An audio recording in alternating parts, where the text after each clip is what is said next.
जय हिंद। आशा करता हूं कि आप लोग सभी रोजाना की तरह अच्छे होंगे। और दोस्तों, आज की इस वीडियो में हम डिस्कस करने वाले हैं प्रभावी परमाणु क्रमांक, है ना। अगर आप यहाँ 12th क्लास के लिए इसको देख रहे हो तो भी अच्छी बात है, बट यहाँ पर मैं आपको इसी क्वेश्चन से जुड़ा हुआ एक पॉइंट और बताने वाला हूँ, जो हमारे जितने भी भाई बहन हैं जो नीट की तैयारी कर रहे हैं या फिर IIT की तैयारी कर रहे हैं, इसके अलावा भी जितने हमारे मेडिकल के या इंजीनियरिंग के जो अलग अलग डिपार्टमेंट से संबंधित होते हैं, यहाँ पर जितने भी केमिस्ट्री के लेवल के क्वेश्चन हैं, तो आप समझ सकते हैं कि यहाँ पर प्रभावी परमाणु क्रमांक का जिस तरह का क्वेश्चन पूछा जाता है, ठीक है, तो मैं आज की इस वीडियो में उन्हीं को डिस्कस करने वाला हूँ। ठीक है, तो दोस्तों आपको वीडियो स्किप नहीं करना है, क्योंकि एक एक पल का ध्यान रखकर वीडियो बनाई जा रही है सर, है ना। और ये जो आपके सामने 4 क्वेश्चन दिख रहे हैं, तो ये एकदम टॉप लेवल के क्वेश्चन है ना।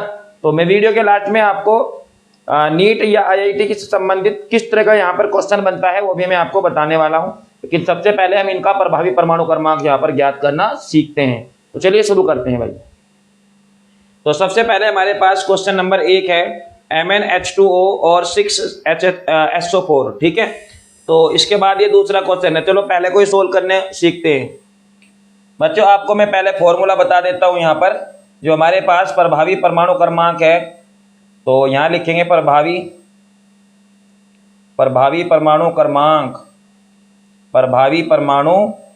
क्रमांक, और इसको हम बोलते हैं इफेक्टिव एटॉमिक नंबर। ठीक है, इफेक्टिव एटॉमिक नंबर। तो E का मतलब प्रभावी और एटम और नंबर का मतलब है N। ठीक है, तो ये तो है इसका प्रतीक कह लो या तरीका कह लो। अब हम यहाँ पर ज्ञात कैसे करते हैं इसको, तो एक तो हमारे पास होना चाहिए केंद्रीय धातु परमाणु का, केंद्रीय धातु, मैं थोड़ा शॉर्टकट में लिखूंगा। ये के का मतलब है केंद्रीय धातु परमाणु का मतलब पै का जो आपका परमाणु क्रमांक है वो परमाणु क्रमांक। ठीक है, मैं पूरा बोल के आपको बता रहा, केंद्रीय धातु परमाणु का परमाणु क्रमांक। ठीक है, और इसके बाद यहाँ पे लगाएंगे आप क्या, माइनस लगाएंगे, और यहाँ पे लिखेंगे आप ऑक्सीकरण संख्या, और ऑक्सीकरण संख्या को मैं यहाँ माइनस लगा के लिख रहा। इतनी बात समझ में आई। और प्लस 2 गुणा लिगेंड, तो जितने भी लिगेंड्स नंबर है, लिगेंड्स अंक कह लो, नंबर कह लो, एक ही बात है। तो थोड़ा सा शॉर्टकट में लिखने के लिए मैंने ये यहाँ पर सूत्र इस तरीके से लिखा है। तो चलो इसके बाद हम सबसे पहले पॉइंट का ज्ञात करेंगे Mn का। और बच्चों आप देख पा रहे होंगे हमें जो है यहाँ पर केंद्रीय धातु परमाणु का जो नॉर्मली परमाणु क्रमांक है वो एक पता होना चाहिए, क्या, कि जो Mn का परमाणु क्रमांक है वो नॉर्मली कितना होता है, और एक ये कि इसकी ऑक्सीजन संख्या यहाँ पर कितनी होती है। ठीक है, तो अगर आपको ऑक्सीजन संख्या ज्ञात करनी नहीं आती है, तो इससे पहले भी वीडियो मैंने एक ऑक्सीजन संख्या ज्ञात करने के लिए वो बनाया हुआ था। ठीक है, तो इसका लिंक मैं यहाँ पर दे दूंगा आपको, आप उसके देख सकते हो। फिर भी मैं यहाँ पर प्रयास करूंगा, है ना। तो और एक हमारे पास है लिगेंड नंबर, तो जो भी लिगेंड नंबर है यहाँ पर हम वो लिख देंगे। ठीक है, इतनी बात समझ में आई। देखो ध्यान से समझेंगे बहुत। तो फिलहाल हमें यहाँ पर Mn का जो परमाणु क्रमांक होता है भाई कितना होता है, 25 होता है। तो ये तो मान मुझे मिल गया। ये मान आपको टेबल में याद रखना पड़ेगा, जो डी ब्लॉक की, ठीक है, जो डी ब्लॉक की जो सारणी है उसमें आपको जो पहले वाली श्रेणी में जितने भी तत्व है वो तो कम से कम आपको पता होना ही चाहिए। कम से कम की बात बता रहा मैं, वो तो आपको पता होना चाहिए कम से कम। ठीक है, इसके बाद जो हमारे पास यहाँ पे सर H2 है, और ये कितने हैं लिगेंड नंबर। तो ये जो आप देख रहे हैं ना परिसर के अंदर, और परिसर के अंदर ये जो छोटे वाला ब्रैकेट यहाँ लगा रखा, यही हमारा लिगेंड संख्या है। और लिगेंड संख्या आप यहाँ देखो, तो लिगेंड कितना है, लिगेंड को मैं L लिख लूँ, L तो कितने ही 6 है। तो अब हमारे चाहिए ऑक्सीजन संख्या, और ऑक्सीजन संख्या कैसे ज्ञात करते हैं सर, देखो इसकी लिखेंगे तो X, इसकी कितनी हो जाएगी X, फिर प्लस, और H2O की होती है कितनी, 0। तो आप 0 की गुणा 6 में कर लो, है ना। आपको पता होगा जितने भी हमारे उदासीन लिगेंड होते हैं जैसे H2O, En, या आप समझ सकते हो NH3, तो इनकी ऑक्सीजन संख्या का मान 0 होता है। और भी ऐसे काफ़ी हैं, पर आप इतना समझ लो कि जितने भी उदासीन हैं यहाँ पर, तो इनकी ऑक्सीजन संख्या का मान 0 होता है। तो H2 की 0 और गुणा 6, इसकी गुणा 6 में कर देंगे। और SO4 की कितनी होती है, -2 होती है, और बराबर लगा देंगे सब 0। तो x - 6 की गुणा 0 में करेंगे तो 0 आ जाएगा। और -2 बराबर कितना हो जाएगा, 0 हो जाएगा। तो x बराबर +2 ऑक्सीजन संख्या यहाँ पर सर ये हो जाएगी। ठीक है, चलो इसके बाद चेक करते हैं इसका प्रभावी परमाणु क्रमांक कितना होगा यहाँ पर। तो नॉर्मली परमाणु क्रमांक 25, ठीक है, और माइनस लगाया, ऑक्सीजन संख्या कितनी है सर, 2 है, प्लस ये प्लस आप यहाँ लगा देंगे 2 गुणा लिगेंड संख्या कितनी है बताओ, 6 है ना, एकदम सिंपल। तो 25 -2 और 6 दूनी यहाँ पर कितना हो जाएगा सर, 12 हो जाएगा, और 25, ठीक है। तो 12 में से आप कितना कर लोगे, इसको माइनस कर लोगे, कितना हो जाएगा 10। तो ये प्लस का 10 बचेगा, क्यों, क्योंकि बड़ी संख्या प्लस की है ना, तो इसलिए यहाँ पर प्लस का 10 ये बच जाएगा। अब 25 में 10 जोड़ लेंगे, कितना हो जाएगा, ये 35 हो जाएगा। तो सर इस तरीके से आप प्रभावी परमाणु क्रमांक चेक कर सकते हो किसी का भी, ठीक है।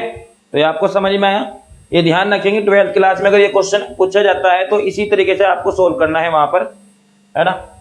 तो चलो देखो दूसरे को चेक करेंगे, तो मैं दूसरे को भी दिखाता हूँ आपको, यहाँ पे दिखा दूँ तो ठीक है। देखो दूसरा क्वेश्चन हमारा यही कर लोगे आप, बताओ दूसरे का क्या है, निकिल है, निकिल, और निकिल का परमाणु क्रमांक कितना होता है सर, ये बड़ी समस्या है। मैंने कहा स्कैंडियम 21 से लेकर के जिंक 30 तक के तो परमाणु क्रमांक आपको यहाँ पर बेसिकली पता होना ही चाहिए अगर आप प्रभावी परमाणु क्रमांक निकाल रहे हो, ठीक है। इनको याद रखना इतना कोई मुश्किल बात नहीं है ना। अगर आपको ट्रिक चाहिए तो आप मुझे कमेंट में बता सकते हो, ट्रिक के लिए हम अलग से वीडियो बना देंगे, ठीक है सर। तो देखो लिगेंड कितने हैं, यहाँ पे भी 6 है, ये जो मैं संख्या देख रहा ना यहाँ पे 6 है ना, तो ये संख्या में यहाँ लिख रहा लिगेंड की संख्या, एल का मतलब लिगेंड, ठीक है। और इसके बाद हमारे पास क्या है सर, इसकी ऑक्सीजन संख्या, तो चेक कर लेंगे, देखो जरा इसकी ऑक्सीजन संख्या भी हम यहाँ पर चेक कर लेंगे। कैसे करेंगे चेक, जरा वो भी देख लो। इसको आपने अगर लिख लिया हो, समझ लिया हो तो मैं मिटा दिया। चलो निकिल का परमाणु क्रमांक होता है सर कितना, 28 होता है, निकिल का परमाणु क्रमांक 28 होता है, ध्यान रखिएगा।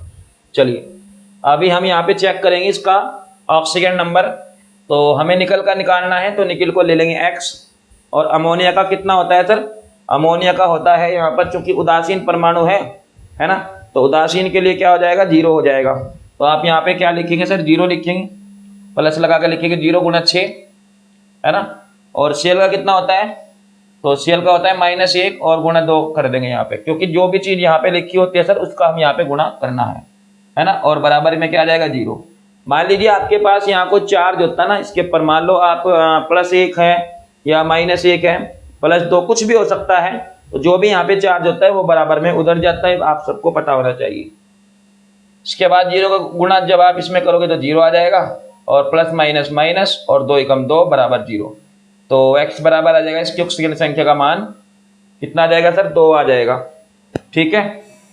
केंद्रीय धातु परमाणु का परमाणु क्रमांक कितना होता है, ये देखो 28 होता है नॉर्मली, 28 माइनस ऑक्सीजन संख्या कितनी है, 2, प्लस ये 2 सूत्र में रखेंगे, 2 गुणा नंबर ऑफ लिगेंड कितने हैं सर, 6 हैं, है ना।